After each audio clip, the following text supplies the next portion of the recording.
చేరవచ్చిన సహోదరి సహోదరులకు యేసుక్రీస్తు ప్రభువుల వారి నామంలో వందనము తెలియజేసుకుంటున్నాను.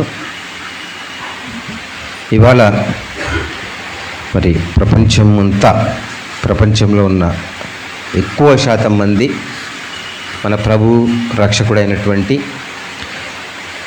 యేసుక్రీస్తుల వారి జన్మదిన సంబరాల్లో ఉన్నారు.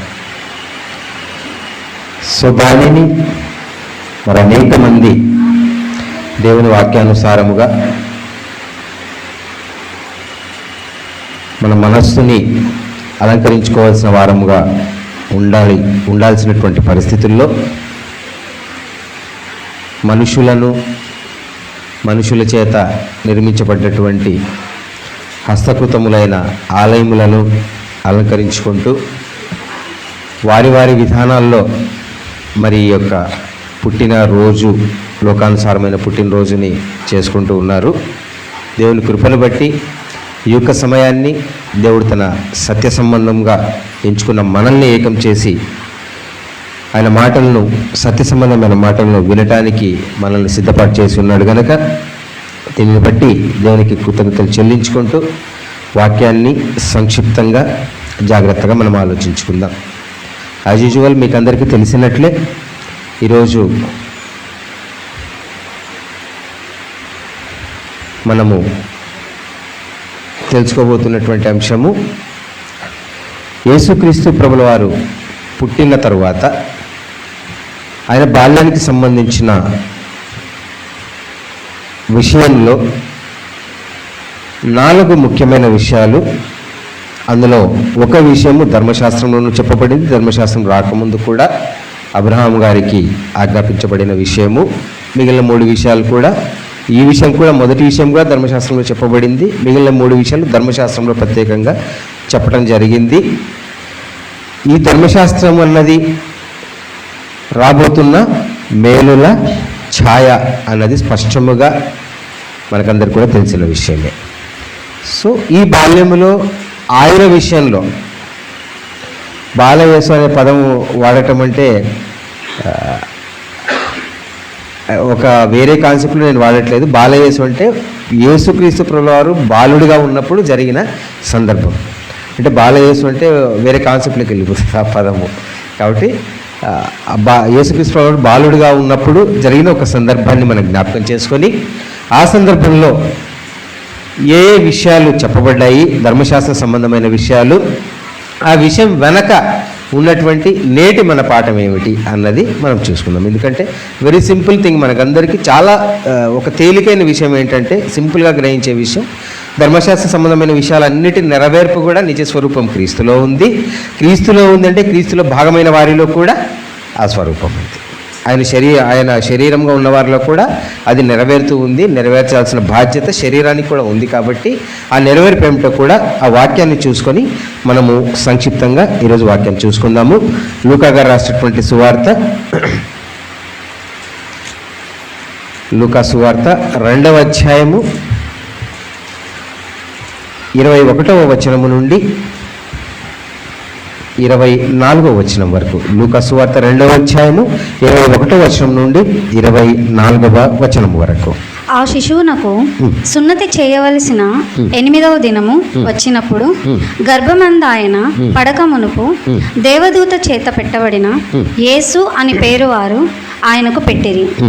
మోషే ధర్మశాస్త్రం చొప్పున వారు తమను శుద్ధి చేసుకొను దినములు గడిచినప్పుడు ప్రతి తొలుచూలు మగపిల్ల ప్రభువునకు ప్రతిష్ఠిత చేయబడవలెను అని ప్రభువు ధర్మశాస్త్రమందు రాయబడినట్లు ఆయనను ప్రభువునకు ప్రతిష్ఠించుటకును ప్రభువు ధర్మశాస్త్రమందు చెప్పబడినట్టు గువ్వల జతనైనను 2 పావురపు పిల్లనైనను బలిగా సమర్పించుటకును వారు ఆయనను యెరూషలేమునకు తీసుకొని పోయిరి. ఇది ఈరోజు మన యొక్క వాక్యానికి ఆధారమైనటువంటి మూలవాక్యం.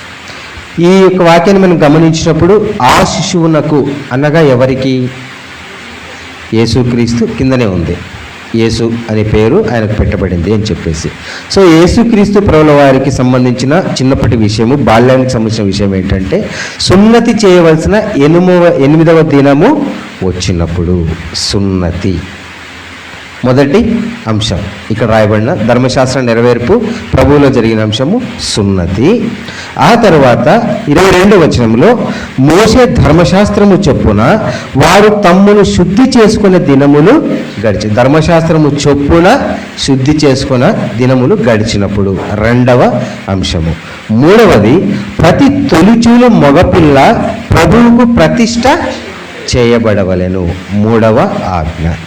4వదిగా ప్రభువు ధర్మశాస్త్రముందు చెప్పబడినట్లు గుడ్డల జతనైనను 2 పావురముల పిల్లలనైనను బలిగా సమర్పించుటకు. ఈ 4 విషయాల వెనక ఏమర్థం దాగుంది అనేది మనం జాగ్రత్తగా ఆలోచించుకుందాం.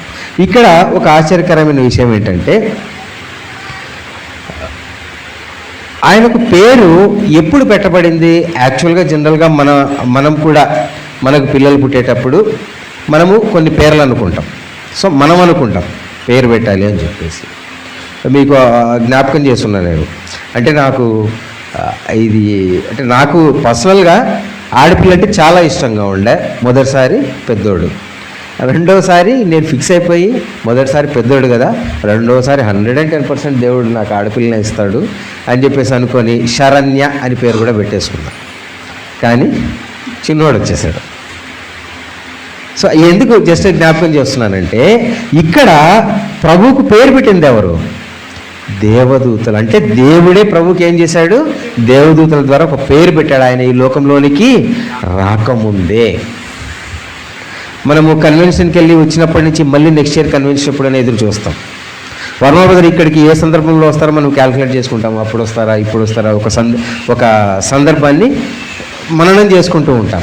కానీ ప్రభుల వారి జన్మకు సంబంధించి, ఆయన పుట్టుకకు సంబంధించి కొన్ని వందల సంవత్సరాలుగా అనేక మంది ప్రవక్తలు ఏం చేస్తూ ఉన్నారు? పుడతాడు పుడతాడు పుడతాడు, పలానా చోట పుడతాడు, పలానా వాళ్ళకి పుడతాడు, ఈ సందర్భంలో పుడతాడు అని చెప్పుకుంటూ వస్తూ ఉన్నారు. సో ప్రభు యొక్క పుట్టుకకు సంబంధించి అంత ఇంపార్టెన్స్ బైబిల్లో ఇవ్వబడింది. ఈ విషయాన్ని పక్కన పెడితే, మొట్టమొదటిగా మనము సున్నతి చేయవలసిన 8వ దినం అనేటువంటి సందర్భంలో సున్నతి చేయాలి అనేటువంటి ఒక ఆజ్ఞను మనం ఇక్కడ చూస్తూ ఉన్నాం. దేవుడు ఎందుకు ఈ ఆజ్ఞ ఇచ్చాడు? జనరల్ లాంగ్వేజ్లో మనము వడుగులు అంటాం కదా. ఈ సున్నతి అనేది ఎందుకు దేవుడు ఈ ఆజ్ఞ ఇచ్చాడని మేము జాగ్రత్తగా దాని వెనుకున్న అర్థాన్ని కూడా మనం జాగ్రత్తగా ఆలోచిద్దాం ప్రియ సోదరులు. ఎందుకంటే యేసుక్రీస్తు ప్రభుల వారు సున్నతి పొందారు, పౌలు గారు కూడా సున్నతి పొందారని మనం ఫిలిప్పీలకు రాసిన పత్రిక 3వ అధ్యాయం 5వ వచనంలో మనం చూస్తాం. చూడండి, ఫిలిప్పీలకు రాసినటువంటి పత్రిక 3వ అధ్యాయము 5వ వచనము. 8వ దినమున సున్నతి పొంది తిని ఇజ్రాయేలు వంశపు వాడనై బెన్యామీను గోత్రములో పుట్టి హేబ్రీయుల సంతానమైన హేబ్రీయుడనై ధర్మశాస్త్ర విషయము పరిశ్రయుడనై ఆసక్తి విషయము సంఘమును హింసించేవాడనై. చాలమ్మా, చూసారా? మొట్టమొదటి భాగంలోనే మీరు చూశారు, 8వ దినమున సున్నతి పొందాను అని చెప్పేసి పౌలు గారు ఇక్కడ చెప్తూ ఉన్నారు. అంటే వీళ్ళందరికీ కూడా దేవుడు ఒక కట్టడి ఇచ్చాడు, ఒక ఆజ్ఞ ఇచ్చాడు. మీరు 8వ దినాన సున్నతి పొందాలి అని చెప్పేసి ఒక ఆజ్ఞ ఇచ్చిన సందర్భాన్ని మనం ఇక్కడ చూస్తూ ఉన్నాం. ఇది మొట్టమొదటిగా ఎవరికి చెప్పబడింది? ఆదికాండం 17వ అధ్యాయము 10వ వచనము. ఆదికాండము 17వ అధ్యాయము 10వ వచనము. నాకును నీకును నీ తర్వాత నీ సంతతికి మధ్య మీరు గైకొనవలసిన నా నిబంధన ఏదనగా, మీలో ప్రతి మగవాడును సున్నతి పొందవలెను. నాకును నీకును నీ తర్వాత నీ సంతతికి మధ్య మీరు గైకొనవలసిన నా నిబంధన ఏదనగా, మీలో ప్రతి మగవాడును సున్నతి పొందవలెను. మీరు మీ గోప్యాంగ చర్మమును సున్నతి పొందవలెను, అది నాకు నీకు మధ్యనున్న నిబంధనకు సూచనగా ఉండును. చూసారా? ఎందుకు మీరు సున్నతి పొందాలంటే అది నాకు మీకు మధ్యన నిబంధనకు ఒక గుర్తు, ఒక సూచన. ఎందుకంటే ఈ యొక్క ఆచారం అనేది మిగతా ఎక్కడ ఏ జాతిలో కూడా ఏ గోత్రంలో కూడా లేదు. మీరు నాకు ప్రత్యేకించబడిన జనాంగము అనటానికి సున్నతి అన్నది ఎలా ఉందట? ఒక గుర్తు. నేను మీతో చేసుకున్న నిబంధనకు అది ఒక గుర్తుగా ఉంది అని చెప్పేసి ఇక్కడ మనం అబ్రహాం గారికి మొట్టమొదటిసారిగా సున్నతి గురించి దేవుడు చెప్తున్న విషయాన్ని మనం ఇక్కడ చూస్తూ ఉన్నాం. ఇదే విషయం మనము ధర్మశాస్త్రంలో కూడా మనం చూస్తాం ప్రియ సహోదరి సహోదరులారా. అలాగే కేవలం ఇజ్రాయెల్కు మాత్రమే సున్నత, ఇజ్రాయెల్లో ఉన్నటువంటి మగపిల్లలకి మాత్రమే సున్నత అంటే మనం ఆలోచిస్తే ఎవరైతే కొనబడతారో, ఎవరైతే ఇజ్రాయెల్ ద్వారా కొనబడతారో వాళ్ళు కూడా సున్నతి చేయించుకోవాలి, వాళ్ళకి కూడా సున్నతి చేయాలనేది కూడా మనం ఆజ్ఞగా చూస్తూ ఉన్నాం. చూడండి ఆదికాండము అదే అధ్యాయము 12వ వచనము, 17వ అధ్యాయము 12వ వచనము. 8 దినముల వయసు గలవాడు అనగా నీ ఇంట పుట్టినవాడనైనను నీ సంతానము కాని అన్యుని యొద్ద వెండితో కొనబడిన వాడనైనను మీ తరములలో ప్రతి మగవాడు మీలో సున్నతి పొందవలెను. నీ ఇంట పుట్టినవాడును నీ వెండితో కొనబడిన వాడును తప్పక సున్నతి పొందవలెను. అప్పుడు నా నిబంధన మీ శరీరమందు నిత్య నిబంధనగా ఉండును. చూసారా, నీ ఇంట పుట్టినవాడను నీ సంతానం కాని అన్యుని యొద్ద వెండితో కొనబడిన వాడైనను అతనికి కూడా ఏం చేయాలట? సున్నతి చేయాలి అనే విషయాన్ని ఇక్కడ మనం చూస్తా ఉన్నాం. ఇది ఎందుకు ఇంత స్పెసిఫికేషన్ చేసి చెప్తున్నానంటే కేవలం ఇజ్రాయెల్కు మాత్రమే కాదు, వాళ్ళ ద్వారా కొనబడిన వాళ్ళకి కూడా సున్నతి సంస్కారం అనేది చేయాలనేటువంటి దేవుని ఆజ్ఞ మీరు అలాగే గుర్తుంచుకొని యోహాను సువార్త 7వ అధ్యాయము 22వ వచనాన్ని చూద్దాము. యోహాను సువార్త 7వ అధ్యాయము 22వ వచనము. మోషే మీకు సున్నతి సంస్కారమును నియమించెను. ఈ సంస్కారము మోషే వలన కలిగినది కాదు, పితరుల వలనే కలిగినది. అయినను విశ్రాంతి దినమున మీరు మనుష్యునికి సున్నతి చేయుచున్నారు. చూసారా, ఇక్కడ మోషే మీకు సున్నతి సంస్కారమును నియమించనని చెబుతూ ఈ సంస్కారము మోషే వలన కలిగినది కాదు, ఇది అంతకు ముందే అబ్రహాము గారి ద్వారా వచ్చేసిందనే విషయాన్ని ఇక్కడ మనం ఈ యొక్క సువార్తలో మనం చూస్తూ ఉన్నాం. సో అందుకే మీకు మొట్టమొదటి చెప్పిన విషయం ఏంటంటే ఇది ధర్మశాస్త్రంలో చెప్పబడింది, కానీ అంతకు ముందే అబ్రహాం గారి ద్వారా ఈ లోకంలో ఇంప్లిమెంటేషన్ జరిగిందనే విషయాన్ని మీకు జ్ఞాపకం చేస్తా ఉన్నాను. అలాగే జస్ట్ చెప్తున్నాను రెఫరెన్స్, లేవియకాండం 12వ అధ్యాయం 3వ వచనంలో మనం ధర్మశాస్త్రంలో ఈ ఆజ్ఞను మనం చూస్తాం.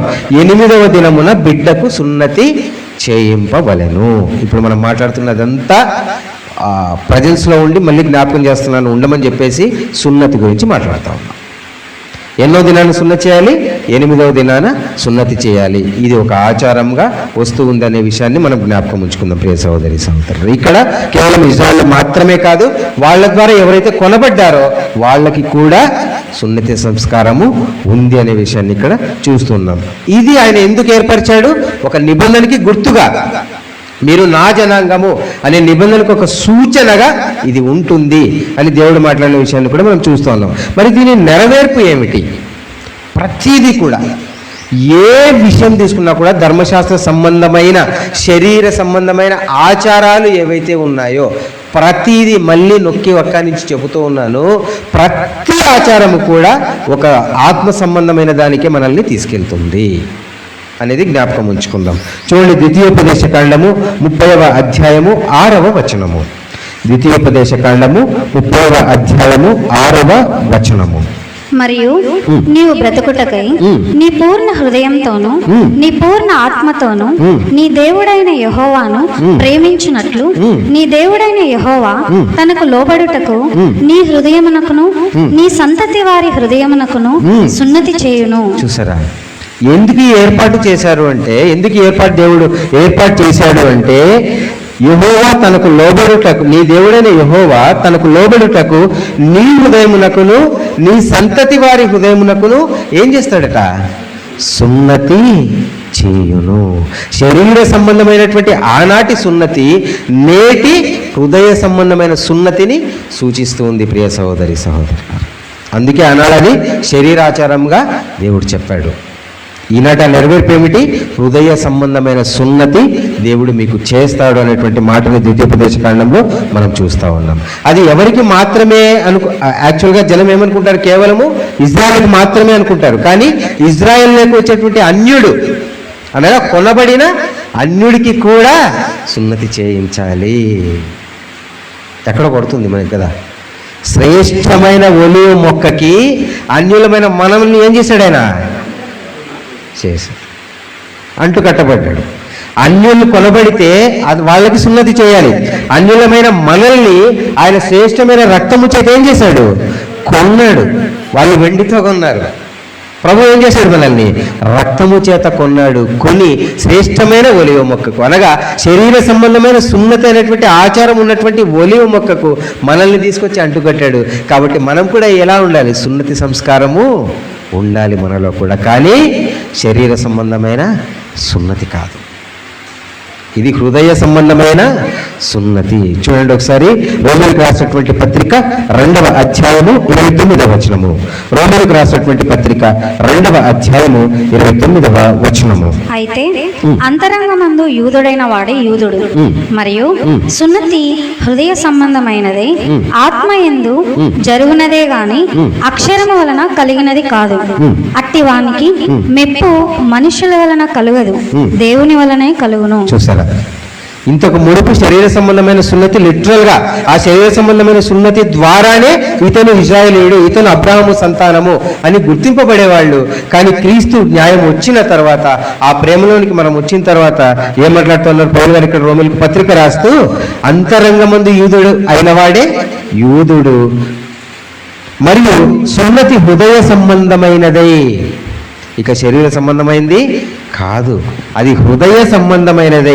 ద్వితీయోపదేశకాండం 30:6 దేవుడు ఏమన్నాడు? మీ హృదయానికి నేను సున్నతి చేస్తాను అన్నాడు. అదే మాట పౌలు గారు ఏమంటా ఉన్నారు? సున్నతి దేని సంబంధమైంది?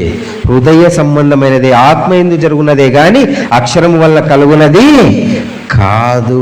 ఆ కాలం ఇప్పుడు కాదు అనేటువంటి విషయాన్ని ఇక్కడ మనం చూస్తా ఉన్నాం ప్రియ సహోదరి. అది అన్యులమైన మనము కూడా సున్నతి చేయించుకోబడిన వారంగా ఉండాలి. అది ఏ సంబంధమైన సున్నతి అంటే ఆనాటి యూదులు చేయించుకున్న సున్నతి కాదు, హృదయ సంబంధమైన సున్నతి. కొలసీలకు రాసిన పత్రిక 2వ అధ్యాయము 11వ వచనము. కొలసీలకు రాసిన పత్రిక 2వ అధ్యాయము 11వ వచనము.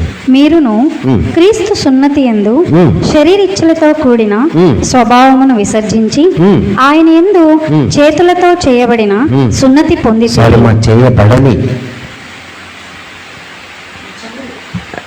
చేయబడని కదా, చేయబడని సున్నతి మీనింగ్ టోటల్గా చేంజ్ అయిపోతుంది చేయబడిన అంటే.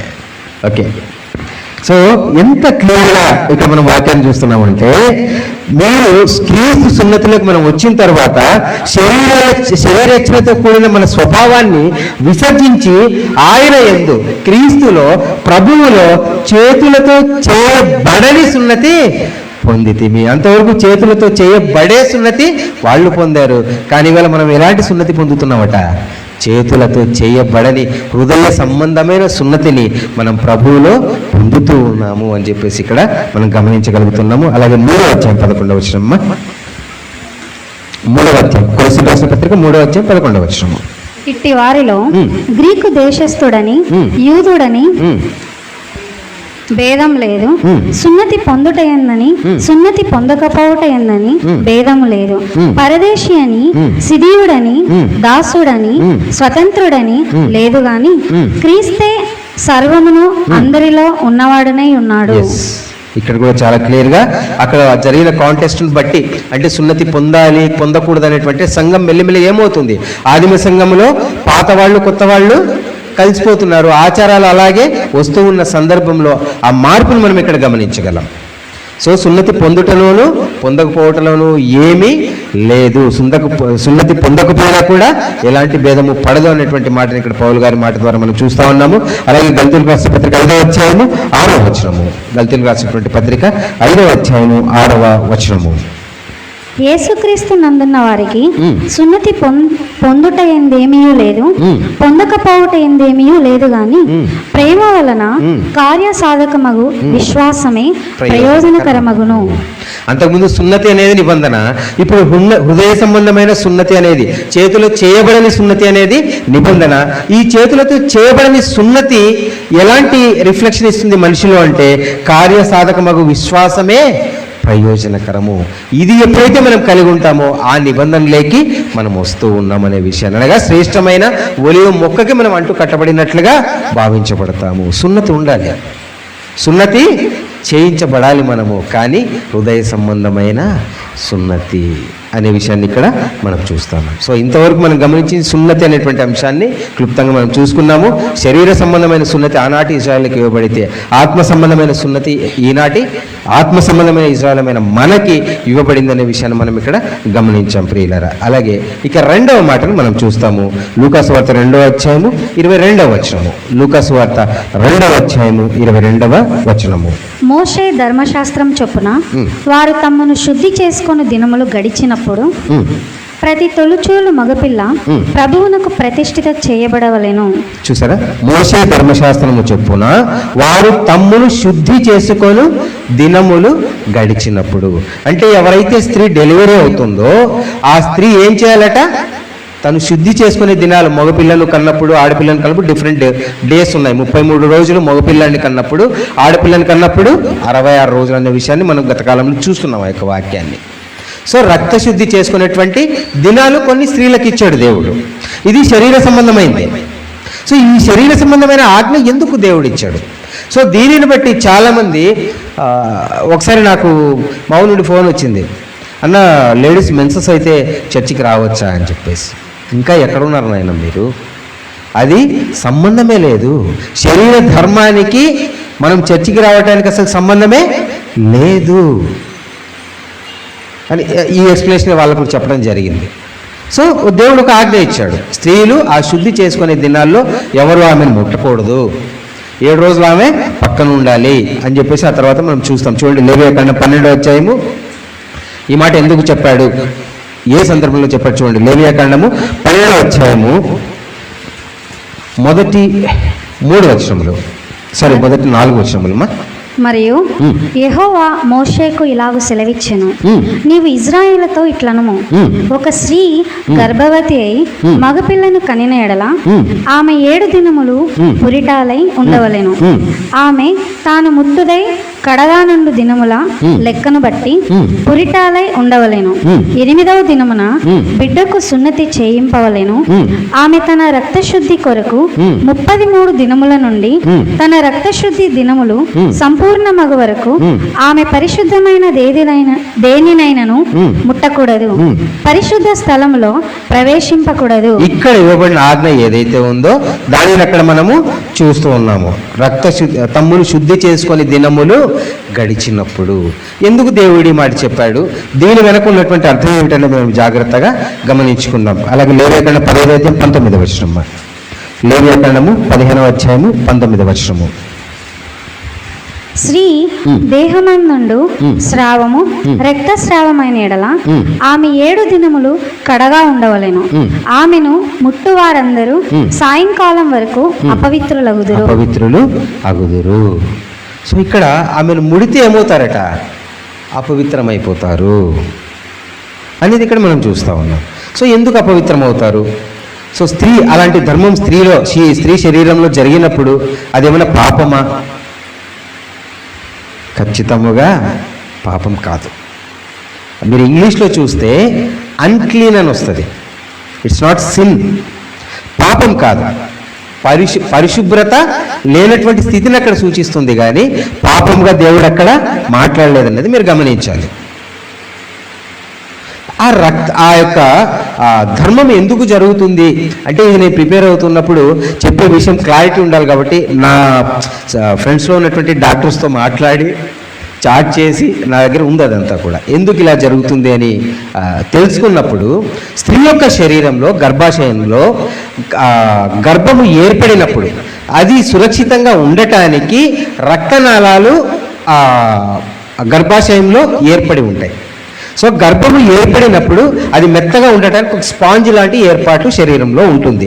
గర్భధారణ జరగకపోతే ఆ రక్తనాళాలు చిట్లి ఆ రక్తము బయటకు వస్తుంది.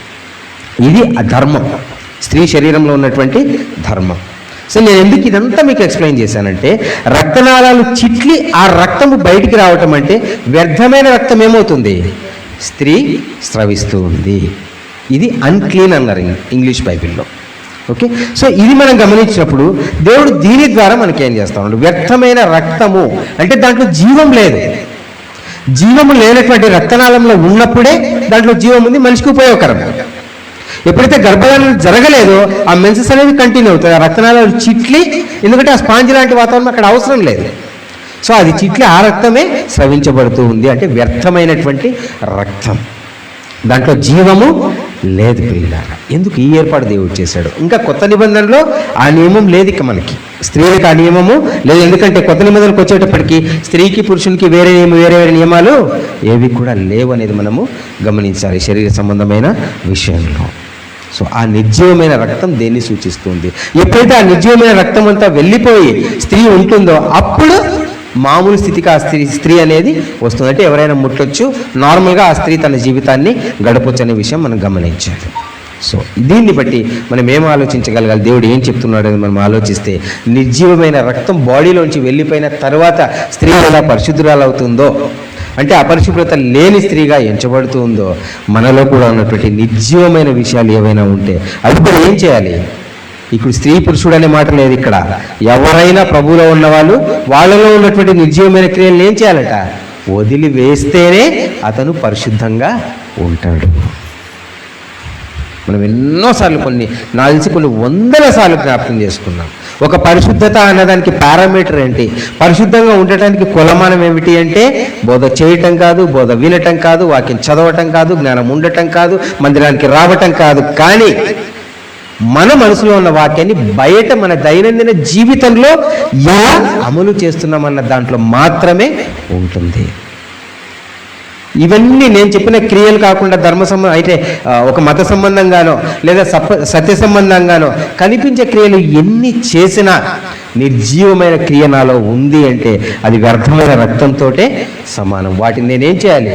వదిలివేయాలి ఖచ్చితంగా. చూడండి ఒకసారి హెబ్రీలకు రాసినటువంటి పత్రిక 6వ అధ్యాయము 1వ వచనము. హెబ్రీలకు రాసినటువంటి పత్రిక 6వ అధ్యాయము 1వ వచనము. కాబట్టి నిర్జీవ క్రియలను విడిచి మారు మనసు పొందుటయు, దేవుని యందలి విశ్వాసమును, బాప్తిస్మములను గూర్చిన బోధయు, హస్త నిక్షేపమును, మృతుల పునరుత్థానమును, నిత్యమైన తీర్పును అను పునాది మరలా వేయక క్రీస్తును గూర్చిన మూలోపదేశం మాని. చాలు, ఒక్క నిమిషం చాలు. సో కాబట్టి నిర్జీవమైన క్రియలను విడిచి, అంటే జీవం లేని క్రియలు ఏవైతే ఉన్నాయో వాటిని నువ్వు వదిలేసి మారు మనసు పొందిన తర్వాత కూడా ఆ మూలోపదేశాల లిస్ట్ ఏదైతే ఉందో అది దాటి నువ్వేం చేయాలి? ఇంకా బలపడటానికి తర్వాత అనేకమైన విషయాలు 66 గ్రంథాల సమ్మిళితమైనటువంటి వాక్యములో రాయబడి ఉన్నాయి. కేవలం హస్త నిక్షేపణం మాత్రమే కాదు, కేవలం బాప్తిసం గురించిన బోధ మాత్రమే కాదు, కేవలం మారు మనసుకు సంబంధించిన బోధ మాత్రమే కాదు. ఇట్స్ ఓన్లీ ఏ ఫౌండేషన్, అది కేవలము పునాది. సో మనం నిర్జీవ క్రియలను ఎప్పుడైతే విడిచి ఈ స్టేజ్ అంతా దాటి ఆ తర్వాత సంపూర్ణ సత్యంలోనికి మనము ప్రయాణం చేయాల్సినటువంటి అవసరం ఉంది అని చెప్పేసి ఈ వాక్యం ద్వారా దేవుడు మనకి తెలియజేస్తూ ఉన్నాడు. ఇది ఒక సూచన. ఒక స్త్రీకి ఆనాడు ఆ ధర్మం పెట్టాడు. ఈరోజు మొత్తము స్త్రీ పురుష భేదం లేకుండా అందరికీ ఒక ధర్మం పెడతా ఉన్నాడు. అదేమిటంటే నిర్జీవమైన క్రియలు. ఆనాడు శరీరంలో ఉన్న రక్తానికి ఒక ధర్మం పెడితే ఈరోజు మనసులో ఉన్నటువంటి నిర్జీవమైన క్రియలకు సంబంధించి ఆయన మాట్లాడుతూ ఉన్నాడు. బయటికి పంపించేయండి వాటిని అని చెప్పేసి దేవుడు మనల్ని హెచ్చరిస్తూ ఉన్నాడు. ప్రియ సహోదరి సహోదరులు, అందుకే యాకోబు రాసిన పత్రిక 2వ అధ్యాయం 26వ వచనంలో ఒక మంచి మాట మనం చూస్తాం. యాకోబు గారు రాసినటువంటి పత్రిక 2వ అధ్యాయము 26వ వచనము. ప్రాణం లేని శరీరం ఎలాగూ మృతమో అలాగే క్రియలు లేని విశ్వాసమును మృతము. ఒక వ్యర్థమైనటువంటి రక్తం బయటకు వస్తుంది, అది మృతం, దాంట్లో జీవం లేదు. సో అలాగే ప్రాణము లేని శరీరం, ఊపిరాడపోయిన శరీరము ఎంత మృతప్రాయంగా ఉందో అలాగే క్రియలు లేని విశ్వాసం కూడా మృతం, వ్యర్థమైన రక్తం. ఇప్పుడు మాట్లాడుతున్నాం కాబట్టి జ్ఞాపకం చేస్తున్న పదాన్ని. వ్యర్థమైన రక్తం ఎలా ఉంటుందో మన యొక్క విశ్వాసం లేని క్రియలు కూడా అలాగే ఉంటాయని దేవుని యొక్క వాక్యం ద్వారా మనం ఇవాళ హెచ్చరింపబడుతున్నాం. ప్రియ సహోదరి సహోదరులు, సున్నతి, రక్తశుద్ధి, ఆ శుద్ధి చేయబడేటువంటి విషయం వెనక ఉన్నటువంటి అంశాన్ని మనం చూసాం. ఇక్కడ 3వ అంశంగా మనం మళ్ళీ లూకాసు వార్త 2వ అధ్యాయం 23వ వచనం దగ్గరికి వెళ్దాం. లూకాసు వార్త 2వ అధ్యాయము 23వ వచనము. ప్రతి తొలుచూలు మగపిల్ల ప్రభువుకు ప్రతిష్ఠిత చేయబడవలెను అని ప్రభువు ధర్మశాస్త్రమందు వ్రాయబడినట్టు ఆయనను ప్రభువుకు ప్రతిష్ఠించుటకును ధర్మశాస్త్రముందు రాయబడినట్లు ప్రతి తొలిచూలు మగపిల్ల ప్రభువుకి ఏం చేయబడాలట? ప్రతిష్ఠితము చేయబడాలనే విషయం మనం ఇక్కడ చూస్తూ ఉన్నాము. ఇది అనేక సార్లు మనం జ్ఞాపకం చేసుకున్నాం. నిర్గమకాండం 13:12 చూసుకుందాం. నిర్గమకాండం 13:12 ఎక్కడ చెప్పబడింది ఈ మాట? అంటే ముందు చెప్పబడిన మాటలే ప్రభువులో నెరవేర్పును మనం చూస్తూ ఉన్నాం. ప్రతి తొలిచూలు పిల్లను నీకు కలుగు పశువుల సంతతిలో ప్రతి తొలి పిల్లను యెహోవాకు ప్రతిష్ఠింపవలెను. చూసారా, యెహోవాకు ప్రతిష్ఠితము చేయాలి. అదే ఆజ్ఞ ఇప్పుడు యేసుక్రీస్తు ప్రభుల వారిలో నెరవేరుతున్న విషయాన్ని మనం చూస్తూ ఉన్నాం. సో ఇది ఎలాంటి ఒక విషయాన్ని మనకు తెలియజేస్తూ ఉందనే విషయాన్ని క్లుప్తంగా, ఎందుకంటే ఇది చాలాసార్లు మనం చూసుకున్నాం జ్యేష్ఠ సంతానం గురించి. చూడండి, కీర్తనల గ్రంథము 29:27 కీర్తనల గ్రంథము 29:27 29:27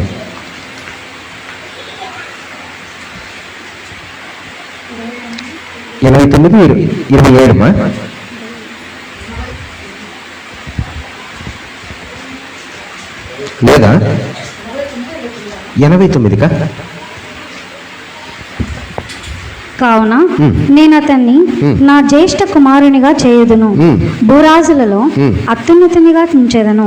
అక్కడ ప్రతి తొలిచూలు మగపిల్ల ప్రభువుకి ప్రతిష్ఠించబడాలి అనే వాక్యాన్ని చూసాం. ఆ వాక్యమే ప్రభువును కూడా ఏం చేస్తా ఉన్నారు? ప్రభువుకి ప్రతిష్ఠించడానికి మేరమ్మ గారు ఏం చేస్తా ఉన్నారు? తీసుకెళ్తా ఉన్నారు కదా. అది ఎందుకు జరుగుతూ ఉందనేది ఇక్కడ మనం చూస్తా ఉన్నాము.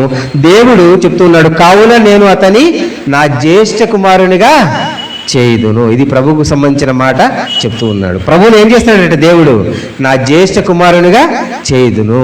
ఆయనకున్న కుమారులు ఎంతమంది దేవునికి? అంటే జనరల్గా అందరం ఆయన కుమారులమే. బట్ అద్వితీయత కుమారత్వం అనేది ఎవరికి ఉంది? యేసుక్రీస్తు ప్రభుల వారికి మాత్రమే, ఏకైక కుమారుడు. మరి ఏకైక కుమారుడు అని ఆల్రెడీ మనకు అందరికీ తెలుసు కదా. ఏకైక కుమారుడుగా ఉన్నప్పుడు మళ్ళీ స్పెషల్ స్టేట్మెంట్ ఏంటి? ఆయన నేనేం చేస్తానంటున్నాడు? పెద్ద కుమారునిగా చేస్తాను అంటా ఉన్నాడు. ఉన్నది ఒకే కుమారుడు, మరి పెద్ద కుమారునిగా చేయటం ఏంటి? రైటర్ అని నేను అడుగుతున్నది. నాకు ఉన్నది ఒకే కొడుకమ్మా. సో నా ఒకే కొడుకు కాబట్టి ఇంకా పెద్ద లేదు చిన్న లేదు కదా. మరి దేవుడికి ఉన్నది ఒకే కుమారుడు కదా, అద్వితీయ కుమారుడు. ద్వితీయత లేనటువంటిది ఏకైక కుమారుడు ప్రభువు, మనకందరూ తెలుసు. మళ్ళీ ఇక్కడ స్టేట్మెంట్ ఏముంది దేవుడిది? నేను ఆయన ఏం చేస్తాను? జ్యేష్ఠ కుమారునిగా చేస్తాను అని అంటా ఉన్నాడు కదా. ఇది ఎలా మనకు అప్లికబుల్ అనేది చూడండి. హెబ్రీయులకు రాసిన పత్రిక 12:23 దేవుడు జస్టిఫికేషన్ లేకుండా ఏ మాట మాట్లాడు. హెబ్రీయులకు రాసిన పత్రిక 12:23 పరలోకమందు వ్రాయబడి ఉన్న జ్యేష్ఠుల సంగమునకును వారి మహోత్సవమునకును అందరి న్యాయాధిపతి అయిన దేవుని యొద్దకును సంపూర్ణ సిద్ధి పొందిన నీతిమంతుల ఆత్మల యొద్దకును. పరలోకమందు రాయబడి ఉన్న జ్యేష్ఠుల సంఘమునకును. తొలిచూలు మగపిల్ల అయినటువంటి యేసుక్రీస్తు ప్రభుల వారు ఎలా ప్రభువుకి ప్రతిష్ఠించబడ్డారో, నిర్గమాకాండం 13:12 ఏ మాట అయితే మనం చూసుకున్నామో అది ప్రభువులో నెరవేరబడింది. ప్రభువు జ్యేష్ఠ కుమారుడుగా అయ్యాడు. ఎలా జ్యేష్ఠ కుమారుడు అయ్యాడంటే ఆయన శరీరంలో ఆయనలో భాగమవుతున్న సంఘము కూడా ఆయన పిల్లలే అవుతున్నారు. వీళ్ళ సంఘానికి ఉన్న పేరేంటట? జ్యేష్ఠుల సంఘం. అందరూ జ్యేష్ఠులే. ఈ సంఘంలో ఉన్నవారంతా జ్యేష్ఠులే. అందరూ తొలిచూలు సంతానంగా ట్రీట్ చేయబడతా ఉన్నారు. ఎప్పుడు? ప్రభువుకి ప్రతిష్ఠితం చేయబడినప్పుడు. మనం ఎప్పుడు ప్రథమ సంతానం అవుతాము, మనం ఎప్పుడు ప్రథమ ఫలం అవుతాము, మనం ఎప్పుడు ధర్మశాస్త్ర ప్రకారము తొలిచూలు మగపిల్లని ఎలా ప్రతిష్ఠితం చేస్తారో అలా ఎప్పుడు మనం తయారవుతామంటే మనం ఎప్పుడైతే ప్రభువుకు సమర్పించుకుంటామో, ప్రతిష్ఠితం చేసుకుంటామో అప్పుడు జ్యేష్ఠుల సంఘములో మనం ఉంటాము. అది తొలిచూలు మగపిల్లను ప్రతిష్ఠించటము అంటే. ప్రభువులో నెరవేరింది, ఇవాళ సంఘములో కూడా అది నెరవేరుతుందనే విషయాన్ని ఇక్కడ మనం గమనించుకుంటున్నాం ప్రియ సహోదరి సహోదరులారా. అలాగే 4వ అంశాన్ని మనం గమనించుకుందాము.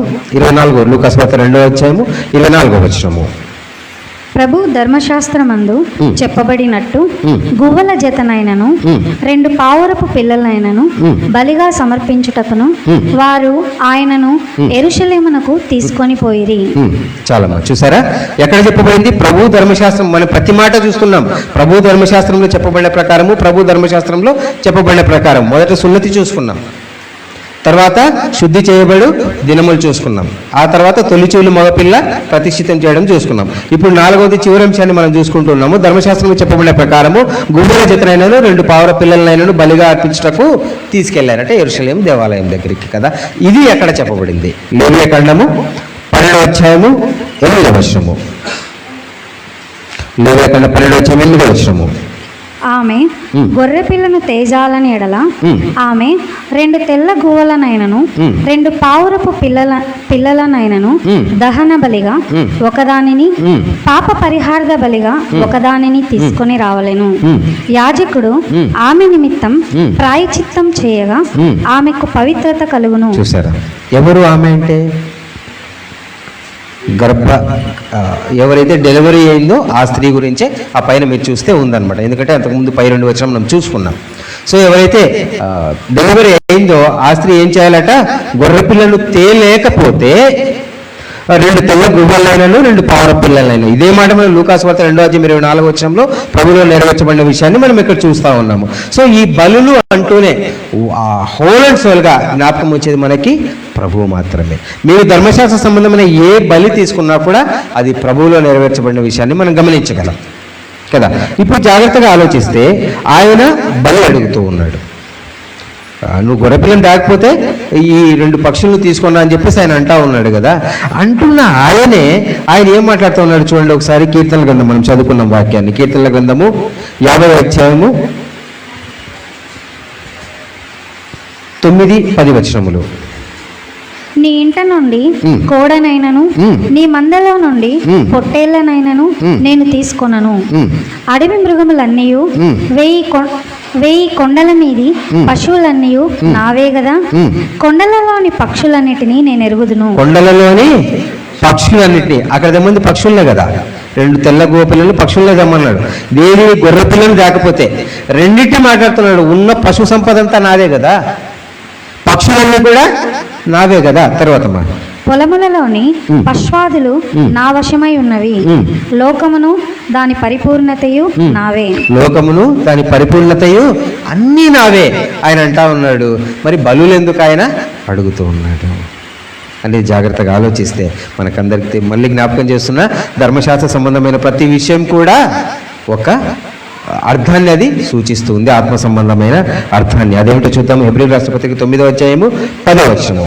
హెబ్రీయుల రాసిన పత్రిక 9వ అధ్యాయము 10వ వచనము. ఇవి దిద్దుబాటు జరుగు కాలం వచ్చే వరకు ఆ గుడారము ప్రస్తుత కాలమునకు ఉపమానముగా ఉన్నది.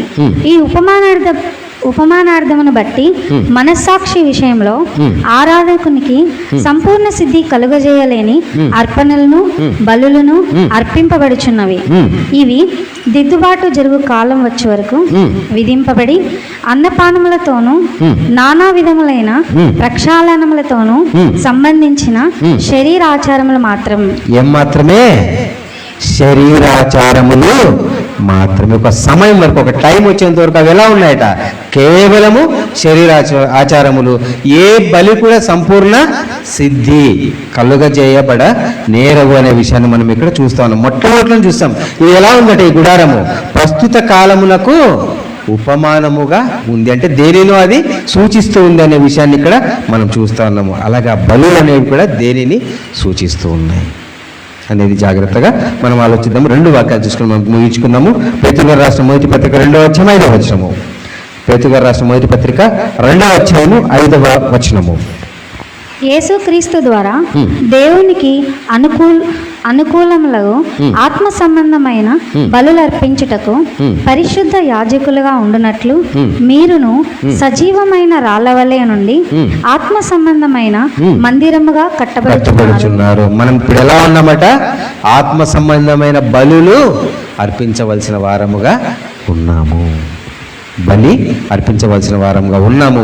అలాగే బలి కావింపబడవలసిన వారముగా కూడా మనమున్నాము. రోమీయులకు రాసిన పత్రిక 12వ అధ్యాయం 1వ వచనము. రోమీయులకు రాసిన పత్రిక 12వ అధ్యాయము 1వ వచనము. కాబట్టి సహోదరులారా, పరిశుద్ధమును దేవునికి అనుకూలమునైన సజీవ యాగముగా మీ శరీరములను ఆయనకు సమర్పించుకొనుడని. ఈ శరీరములను ఆయనకు సమర్పించుకొనుడి. ఆత్మ సంబంధమైన బలులు అంటే ఆయనలోనికి రాకముందు మనం ఆత్మ సంబంధమైన విషయాలు మన మనసుకు సంబంధించిన అనేక విషయాలు ఏం చేసేయాలి? బలి చేసేయాలి. మన ఇంటెన్షన్స్ వేరు ఉండొచ్చు, మన గోల్స్ వేరు ఉండొచ్చు ఇంతకుముందు, కానీ ఇప్పుడు మన గోల్ అంతా ఒక్కటే.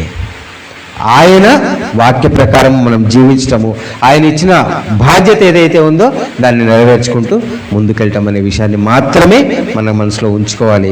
మనమే ఎలా ఉండాలట? సజీవ యాగముగా బలి అవ్వాలనే విషయాన్ని కూడా మనం ఇక్కడ చూస్తా ఉన్నాం. ప్రియ సహోదరి చూసారు, ప్రభువు చెప్పినటువంటి ప్రభువు యొక్క విషయంలో నెరవేర్చబడే 4 ధర్మశాస్త్ర సంబంధమైనటువంటి విషయాల వెనక దాగున్నటువంటి అర్థాలు. ఆత్మ సంబంధమైన నెరవేర్పు, సున్నతి, హృదయ సంబంధమైన సున్నతి, శుద్ధి చేయబడు విషయం, నిర్జీవ క్రియలని మనం ఏం చేయాలి? వదిలేయాలి. తొలిచూలు మగపిల్ల, నేడు మనము జ్యేష్ఠ సంతానముగా ఉన్నాము. బలి, ఈనాడు మనమే బలిగా ఉండవలసిన వారంగా ఉన్నామనేటువంటి విషయాన్ని మనం యేసుక్రీస్తు వాళ్ళ బాల్యంలో నెరవేర్చబడిన విషయం ద్వారా దేవుడు మనకు తెలియజేశాడు. సో విన్నటువంటి వాక్యం ఫలించి అందరినీ ఆ మార్గంలో దేవుడు నడిపించాలని కోరుకుంటూ ముగించుకుంటున్నాను. అందరికీ కూడా వందనాలు తెలియజేసుకుంటున్నాను.